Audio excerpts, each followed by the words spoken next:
Happy New Year!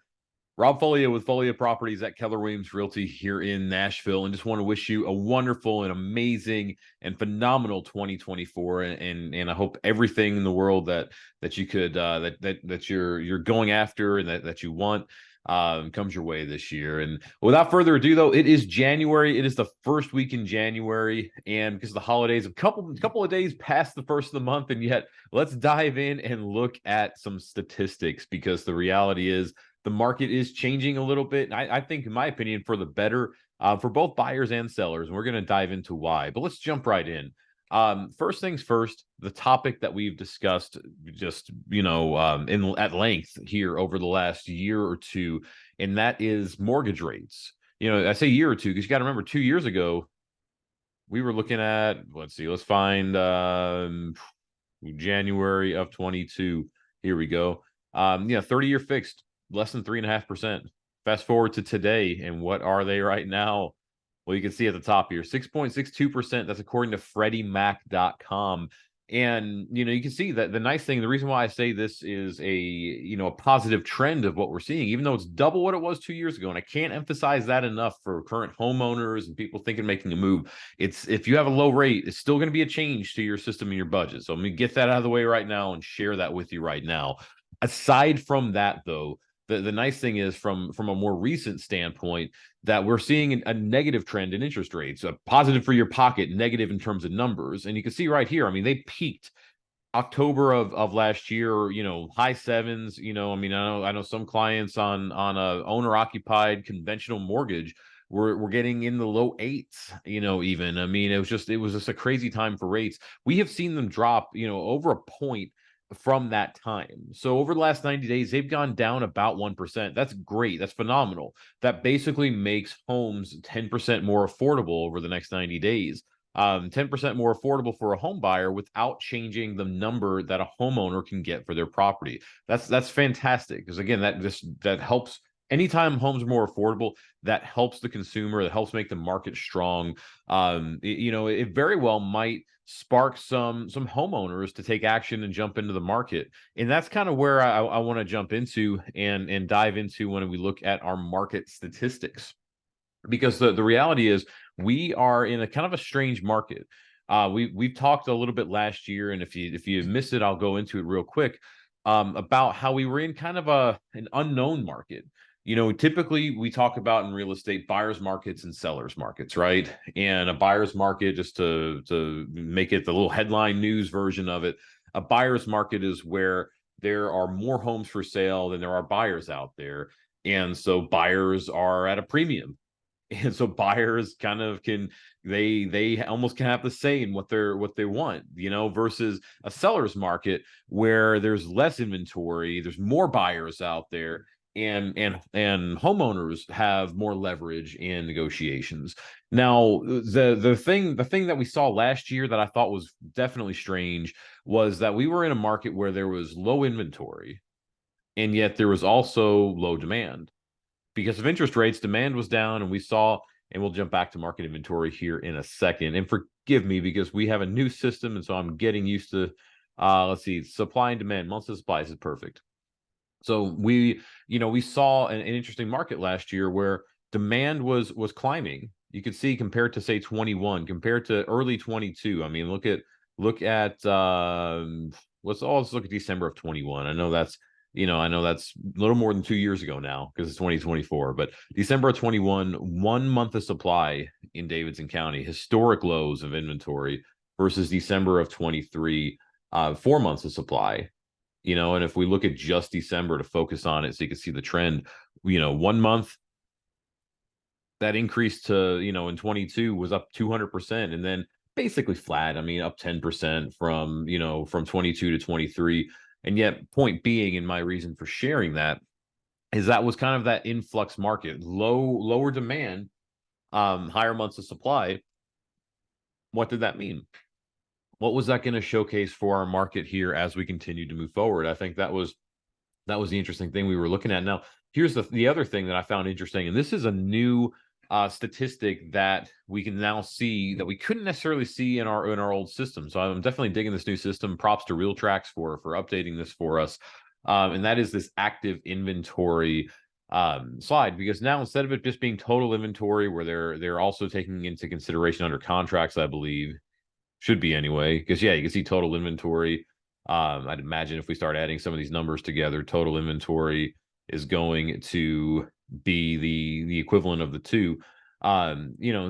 This actually just telling us what's out there for sale. And the important part about this for homeowners and for home buyers too is these are the homes that are available. These are the homes, if you're buying a home, that you have the choice from. And these are homes that if you're selling your home, that you're kind of competing against. And so the interesting thing that I find about this is that look at the difference between 23 and 21. And here, let's do the focus month again. It's a little easier to see the difference year over year, because that's what we ultimately want to compare to. In fact, here, we'll jump back to this in a second. I'm a kind of a number nerd if this is your first video of mine that you've watched. But the reason why you want to compare month to month, so like December of 21 to 22 to 23, is when you see something like this and you see this massive change. It's like, well, it's not a massive change, a recent massive change. You can see, I mean, like, in fact, there's less inventory in December than there was in November. And then it kind of gets hard to look at and say, all right, well, how about December of last year, all these other months? So let's just focus on December and compare the last 3 years. December of 21, there were 602 active homes for sale. And this is Davidson County, Nashville's county. I could pull up any county you guys want, but wanted to share this with you just because I figured it was a nice county to check out. December of 22 was up almost 200% from 21 to 22. Now, from 22 to 23, it's only gone up 12%. Now, that's still an increase. It's still an increase in the amount of homes out there for sale. And I think some of that is a product of what we were seeing with interest rates. I mean, some of that's a product of this, and the fact that if you go back again, we looked at 2 years ago, how rates have, from today to 2 years ago, they've doubled. And so this is a product of that. So you got to keep that in mind as we're looking at things. But the reason why I find this an interesting market, and the reason why I think there's potential for both buyers and sellers, well, interest rates have dropped.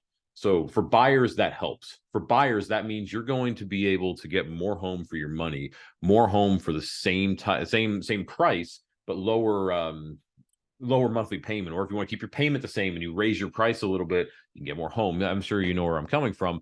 But as a seller, it's interesting because your home became more affordable. So that means there's more demand out there for your property. Now, what this also means is that in some way, if we start to see, because of this positive trend right here from interest rates, if we start to see more homeowners say, hey, I'm going to put my home on the market, what's going to happen in the active inventory?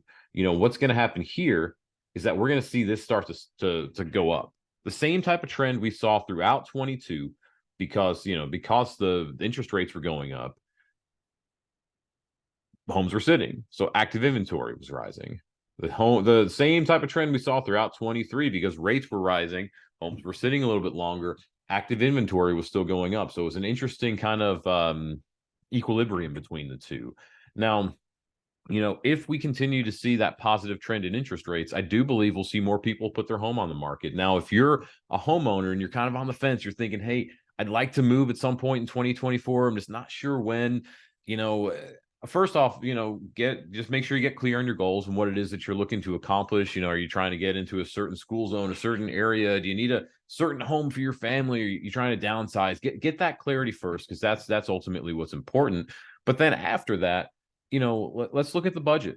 Let's see, can you afford that next home in the current market and the current rates? And if so, I would advise taking action sooner rather than later, because this right here, interest rates, we don't know how long this is gonna trend down like this. 6.5% roughly. That might be the best rate we see in all of 2024. Who knows? It could be the highest rate we see from here out. Who knows? Nobody knows, is my point. And so you got to crunch the numbers based on how things look today. But just know this trend is positive right now. And if we look back in here, I'll show you. I find when we look back at some of these numbers, it can be very interesting to see. So, like, for instance, right here, early 21 into the end of 20 into the beginning of 21, you saw rates. They fell and then they jumped right up again. They went up about 0.5% right there. After that decline, rates just tend to do that. Even right here, I mean, you can see in 16, same type of thing. How they they were trending downward. Then all of a sudden, boom, within almost they went up almost a point here within a couple of months. I mean, rates do that. They trend downward too in kind of alarming fashion as well. So my point is just you don't know what rates are going to do long term. So if it makes sense though, if you're a homeowner and it makes sense to make a move, I think the climate is kind of perfect for it right now. Rates have made things a little more attractive. Your home's a little more attractive. It's made it more attractive for your budget as well. And active inventory is still not through the roof. You can see it's kind of flattened last year for the most part. And when we look at supply and demand and we see this, it's like, it's pretty much even with what it was last year. 3.7, 4.09, slight increase in terms of months of supply, but I mean, that's 10%. 10% increase in months of supply is, to me, is pretty even because it can be so staggered up and down. And yet at the same time, if we see, you can see the trend line from 21 to 22 went up big time. From 22 to 23, not so much necessarily here. In fact, let's look at 3-month rolling, so it's a little easier to see. You can see how it's you can just see what it was doing here. Point being, I think now might be a fantastic time for you to make a move if you're a seller. If you're interested in finding out more about your home, maybe you're curious about what the stats look for your county. I mean, ultimately, Davidson County, Rutherford County, Williamson County, those stats trend very similarly, and yet they are going to be a little bit different. And so if you're curious what things might look like in your county, give me a shout. If you're seeing this in your email, hit that reply button. Happy to help however I can.